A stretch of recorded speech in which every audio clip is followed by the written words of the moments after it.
Parnas recently joined Anderson Cooper on CNN to discuss how Lindsey Graham is implicated in this impeachment investigation.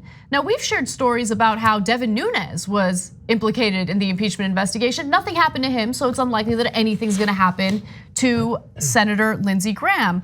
But nonetheless, here's what Lev Parnas had to say about Graham's involvement. Senator Lindsey Graham, I haven't had any contact with, but because of my relationship with Rudy Giuliani, I have a lot of information about his dealings. It was like surreal then to watch Lindsey Graham up there, sit there. He's out there talking about all this stuff, that this is not this is a sham, this should go away. When at the end of the day, he was in the loop just like everybody else. He was very good at the relationship with Rudy Giuliani. He was aware of what was going on, as going back to at least 2018, maybe even earlier.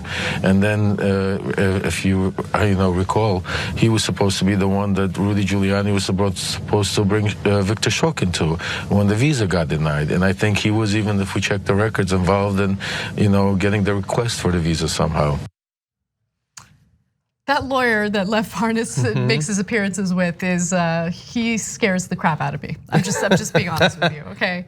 He is a very intimidating looking guy. But he got some sweet new glasses, so hell yeah. True. I appreciate some good frames. Yeah.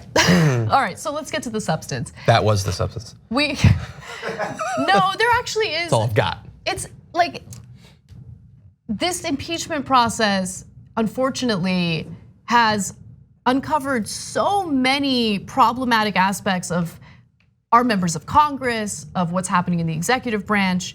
And I think the fact that everyone's already accepted that Republican lawmakers are gonna let Trump get away with everything has made people dismiss the story, or dismiss the seriousness of it. Do you get what I'm saying? Because totally, yeah. Because okay, let me refresh your memory about how Lindsey Graham was involved exactly.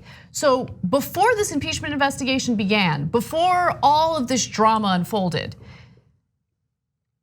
Lindsey Graham was presented with a letter from Rudy Giuliani, right? Because Rudy Giuliani had clients in Ukraine, and his clients were the corrupt bad guys. And so Rudy Giuliani's working with them, and he wants to help his clients in Ukraine retaliate against Ukrainian officials who are actually rooting out violence in the country, corruption in the country. A lot of those Ukrainian officials who were rooting out violence, corruption, were met with violence. I'm sorry. So we shared a story about one woman in particular whose home was burnt down. She was hit by a car. I mean, these are people who want to reform the country and have been targeted by the very people that Rudy Giuliani was representing. And so Rudy Giuliani reaches out to Senator Lindsey Graham, gives him a letter asking him to sanction the Ukrainian officials who are actually rooting out corruption in the country. So this means that Lindsey Graham was aware of at least some portion of what was going on. And the reason why this is an issue is because in the Senate impeachment trial, Senator Lindsey Graham is involved. And so it calls into question his ability to be fair and objective, as if that needs to be called into question again, but also the fact that he hid it this entire time makes him look even worse. The reason that I've focused less on this part of it is between Trump and his band and Ukraine, there was this ongoing scheme which had a couple different channels in it. The quid pro quo is a little bit separate to some extent. It's part of the same thing, but the rooting out of the people who are actually fighting corruption is another thing. Lindsey Graham's knowledge about that, undisclosed, makes him look bad, but isn't the same necessarily as him having conversations with Donald Trump where he's like, no, I'm not giving them the aid until they do the investigations. That's why it goes a little bit less to the heart of the matter than, like, for instance, the John Bolton. Oh, you disagree? I What's totally that? disagree. The reason why I disagree is because part of Donald Trump's defense is that the reason why he withheld that money from Ukraine was because he believed there was corruption in Ukraine and he didn't want to release taxpayer dollars to a country that was grappling with severe corruption. But in reality, and this is something that Lindsey Graham knows from firsthand experience in the letter that he was given, the very people who were rooting out corruption in that country were targeted by the likes of Rudy Giuliani. No, I totally get what you're saying. So Lindsey Graham knows without a shadow of a doubt that Donald Trump did not withhold that money because of concerns over corruption. Yes, I agree. I still think that John Bolton saying, I had a conversation with Donald Trump where he told me he's withholding the aid until he gets an investigation, that is as direct a firsthand account to the pure essence of this entire thing. I think the Lindsey Graham thing undercuts the rationale that is designed to make you not trust John Bolton and instead trust Donald Trump.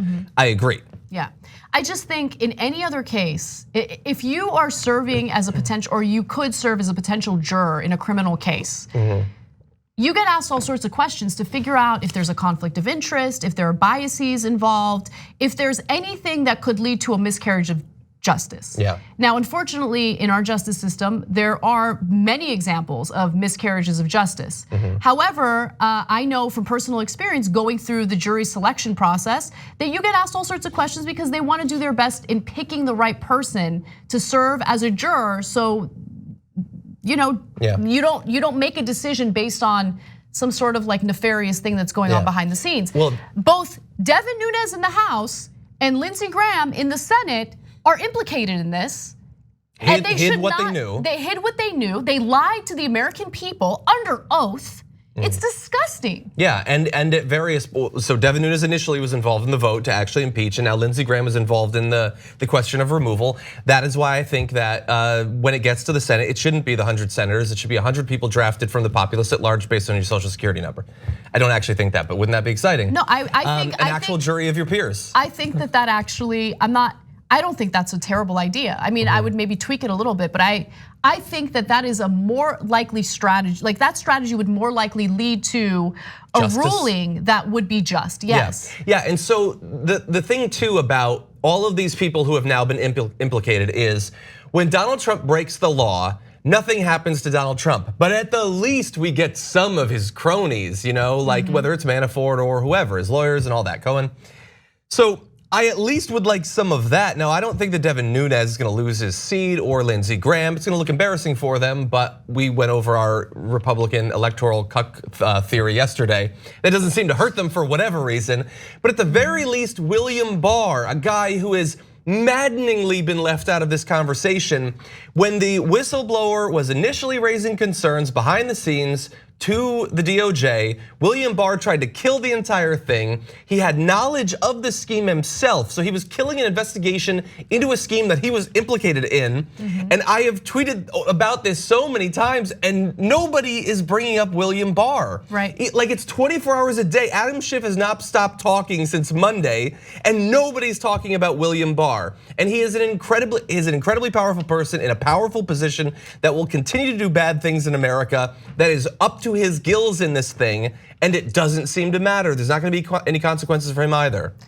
What I don't get is how people both on the left and right just don't care about this. Because and I think part of the problem was the Mueller investigation, and that primed everyone to think like any investigation into Trump is nonsense and it's just a bunch of bitter Democrats who can't accept the fact that they lost in 2016. But this is serious. What's happening right now is serious, and it goes way beyond Donald Trump. Trump is a buffoon, he's a terrible person, but the precedent this sets, the precedent that the Senate's ruling will set, it just undermines our democracy for eternity. I mean, it sets a precedent that says, yeah, look, Donald Trump, our previous president, was able to solicit foreign help in order to dig up dirt, or at least pretend to dig up dirt on his political rival, right? So he got away with it, that sets the precedent.